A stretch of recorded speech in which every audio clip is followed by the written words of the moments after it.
IVF did not go according to plan. I can't wait to share that with you. I have always planned on reading a lot of birth stories before I go into labor. I've heard that it can be so helpful. So I'm just applying that same principle and hoping that for other people who might be pursuing IVF, that IVF stories might be helpful, even the sad ones. So here's ours.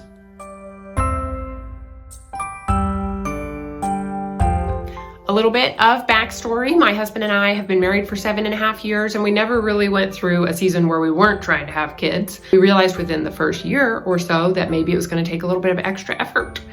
By about 3 years into the process, I was so very interested in having children that I decided to work on a quarterly basis to make sure that I was taking clear steps. And I bumped that up pretty soon to make sure that on a monthly basis, I was taking clear steps to educate myself, to figure out if there was a next step we needed to do. So if there's ever been one of those people who was supposed to just stop thinking about it so much, I would definitely fall into that category, and I'm okay with that. Wives' tales and advice like stop thinking about it, I'm sure have their place on this planet, but I haven't really subscribed to that one. So in our journey of taking responsibility for trying to have kids and trying to solve our infertility, we ended up pursuing IUIs in 2020, which was 5 years into our marriage. We pursued 4 IUIs almost back to back, minus an interruption with COVID, obviously. And unfortunately, none of them were successful. So by the time we got to the 4th one, even our doctors were willing to say, you might need to look into other things. So that began my deep dive into trying to figure out if I had endometriosis or not. And since I was 5 for 5 on the symptoms that they say are correlated with having endometriosis, I went ahead and pursued surgery for that. Now, pause your whole life right now, and if you've ever thought about getting treated for endometriosis, you need to read this book. I am so glad it fell into my lap via a friend 2 years before I even ended up pursuing surgery, but it helped me understand that I needed to think very hard and carefully before I at all considered letting my OB-GYN be the one who would perform that surgery. So after careful consideration, we opted to go find a specialist, and we ended up choosing the Center for Endometriosis Care, which is in Atlanta, Georgia, and I had Dr. Ken Sinervo, and it was fantastic. Maybe I'll make a video summary of that at some point, but I will never, ever regret the extra effort and time and finances that it took to get seen by a specialist. Just as like a little anecdote from that, every time I told the nurses, like, this is actually my first surgery for endometriosis, they were just so happy. They have seen so many people who have had their OB-GYN do 1 or 2 or 3 endometriosis surgeries and their symptoms keep getting worse. So then they end up at the specialist. So I was like the surprise, miraculous case that didn't go through the negative experiences and just ended up at the right spot on my first try. So I am so grateful for that book. Even if you have never read a book in your life, read that one. So endometriosis surgery took place January of 2021. And it took about 6 months. I feel like that's normal for recovery. But by the 6-month point, it became a night and day difference. It's the best financial health investment I've ever made in my life. And I am thankful for it about every single month that I'm alive now. So that was wonderful. We really hoped that would kind of solve our journey with infertility and that my body would respond with being able to get pregnant afterwards. But that hasn't happened yet. So after a couple other rabbit trails, the primary one was my journey with the autoimmune paleo diet. And I have a great video for that if you'd like to jump over there and see that. But that was in response to some work that I had done with a naturopath to try to discover if I had any food allergies, any immune system issues, and I still have one that's unresolved. We used the autoimmune paleo diet to confirm that it wasn't a food allergy, so that's great. But I do have a dust mite allergy and we haven't solved that yet, so we're still working on it. If I ever make a video for that, I'll link it here. If there's no link, then just keep waiting. So we get done with the endometriosis surgery. We do some work with my diet and other nutrition areas. We are ready to pursue our next step. We take another IUI opportunity. I literally almost forgot about this even telling you, but it was in May of 2022, and it was devastating when that didn't work out because I think I had all my hopes set on, okay, I've done endometriosis surgery, we've got this diet stuff in place, we've done all these different things, surely this IUI is going to be the one. And it wasn't, and it was a really expensive one. Pause for those of you who may want to know. IUIs are intrauterine insemination, and it's where they take the male sperm and they put it inside the female womb and they make sure that she ovulated at the same time. So you're just trying to get all the ingredients as close as you possibly can to aid with conception. It normally costs, it's always hard to say with these things, but I would say $500 to $1,000 at your average clinic. And this clinic was lame and it cost $1,000 plus the extra blood work. So it was kind of more like $1,500. It was really lame. And so by the time we were thinking about doing another IUI and we realized that we could travel to Panama for IVF and have it only cost $5,000, we totally skipped out on doing another IUI. So here we are, January of 2023, we go to Panama to pursue IVF, which is terrifying. Nobody ever wants to end up in the IVF camp and you don't think you're ever going to, and then suddenly it's the next step and it makes sense. And if you're ready to make that commitment, you go ahead and make it. And that is where we ended up. So we were investing in IVF January 2023, and it's now March of 2023 for those of you who care. And sadly, it didn't work out. Spoiler alert. Not only did it not work out, it really didn't go optimally in any way. That's not true. It could have gone worse. The first way that I realized it could have gone worse was at our first and second appointments, because the hope was that I would have about 16 eggs that could be retrieved, and then that we would immediately fertilize about 8 of them and save about 8 of them in case we needed to fertilize more in the future. And that's not the most cost-effective way, but it's the way that matched with our values and with our view of embryos as human beings. Ta-da! I know it's shocking, but that's what I believe. So we did not want to have 16 embryos because we felt like that's a big responsibility with finances and everything to make it to that point. So first appointment.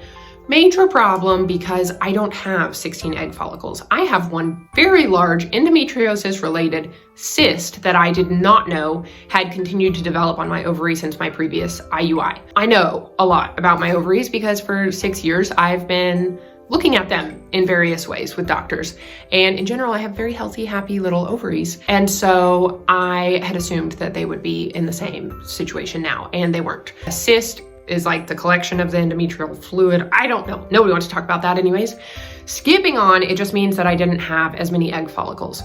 So I basically started crying immediately, not at the doctor's office, thankfully, but when I was like back at my apartment in Panama, because I understood that this meant like already things are not going as planned. Zooming out a little bit, the plan would be that you want as many options as you can have. And so the number of embryos that you have is going to be helpful for that. I really just need to make like an IVF 101 video because there's a lot of terminology with IVF and the process and the 4 steps and all of those things. So hopefully I'll make that and I'll link it here. But until then, I'm just gonna keep going and pretend like, you have a basic knowledge about IVF. I mean, after all, you clicked on this video. So we only had 7 follicles to work with, and that remained true, thankfully, all the way until retrieval day. So we go into retrieval. I hate going under anesthesia, but I did it anyways. And as I was coming out from under anesthesia, I heard my Panamanian doctor talking to his staff, and I very clearly heard trace, which is the number 3. And I was like, good thing he's not talking about the number of eggs that he retrieved, because I had 7 eggs that we were hoping to get, and 3 would be devastating. And then I think it was like 10 minutes later, whenever I'm in the recovery room and the doctor comes in, no, my husband came in and he told me that they got 3. And I was like, no, like this is a very bad version of this story. Very bad, because 3 eggs is not the same thing as 3 embryos by any means. It could be literally 3, 2, 1, or 0 embryos. So that was low point for our process. I'm so thankful we did have 3 embryos, like you find out 24 hours later. And so we got this wonderful news that we did have 3 embryos from our 3 eggs. So that was really special. That was truly a gift. Spoiler alert. one of the embryos didn't progress past Wednesday, and that was confirmed on Friday. So that was really lame. So that leads to the final way that our IVF really didn't go as planned, because thankfully we did make it through all 4 steps. I will definitely willingly admit that if you don't even make it to a transfer, I think that would be hands down the most disappointing way that an IVF process could go.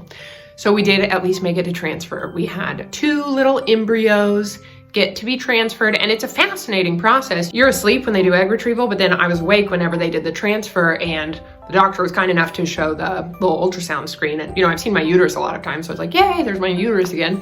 And like, you see the embryos being transferred into your womb. Sorry, TMI, maybe for some people, but for those of you who are rather interested in this process, it's like my favorite day from the entire thing. It's like, I saw 2 little flashes of light that got put into my uterus. Like, that's the closest I've ever been to, I was, for the first time, a mother to those 2 little embryos inside my body. So that was a favorite thing, and everything else about the process went fine, on paper at least.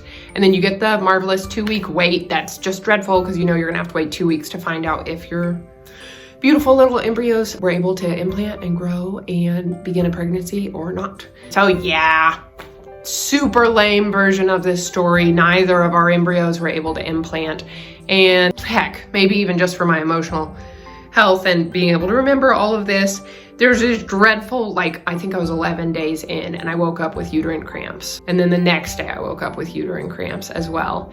And it was the worst, because you're 11 days in, you're gonna find out in 3 days whether or not you're pregnant. And I didn't bother Googling it at the time, because I had already done this in the past whenever I was right on that borderline of is my period gonna start, or am I pregnant? So you're Googling symptoms, and it turns out that uterine cramping can be a symptom of pregnancy and implantation, or it can be a symptom of your period's about to start.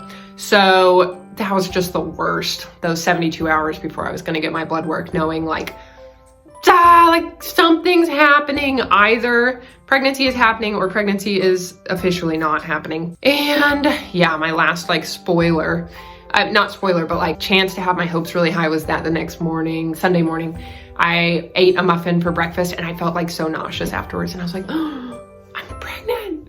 I've got to be pregnant. I never feel nauseous when I eat.